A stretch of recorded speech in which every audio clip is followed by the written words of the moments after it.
સુરતમાં સોના ચાંદીના ભાવ વધારાથી વેપારીઓ મુશ્કેલીમાં છે।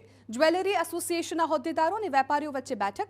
સોનું ચાંદી મોંઘું થતા ખરીદીમાં પડી રહી છે મોટી અસર। વેપારીઓની બજેટમાં રાહત મળવાની આશા। સરકાર સોના ચાંદીની ડ્યુટીમાં ઘટાડો કરે તેવી માંગ। હાલમાં સોના ચાંદી પર 6% ડ્યુટી અને 3% જીએસટી સહિત 9% ટેક્સ। સરકાર ઇમ્પોર્ટ ડ્યુટી ઘટાડીને 3% કરે તેવી કરી માંગ। સોના અને ચાંદીમાં રેકોર્ડ બ્રેક ભાવ વધવાથી ગ્રાહકો જ નહીં વેપારીઓ પણ પરેશાન। સર્વાઈ કરવું ઘણું મુશ્કેલ થઈ ગયું છે।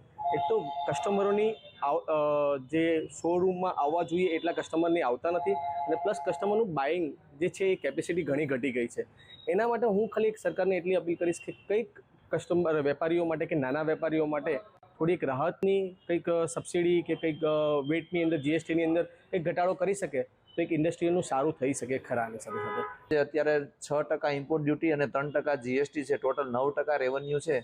તો ગયા માર્ચ કે એપ્રિલની અંદર ગયા બજેટની અંદર ગોલ્ડ અહીંયા કરતાં અડધું જ હતું, 90,000 રૂપિયા જ હતું। અત્યારે 1,80,000 રૂપિયા છે। કદાચ સરકાર ડ્યુટીમાં રાહત આપી શકે તો પણ એમને રેવન્યુ લોસ નથી થતો। સરકારની ઇન્કમ ઘટ્યા વગર પણ આ ઇન્ડસ્ટ્રીને એક સરકાર સપોર્ટ આપી શકે છે। તો અમે લોકો સરકાર પાસે એક આશા બી રાખીએ છીએ।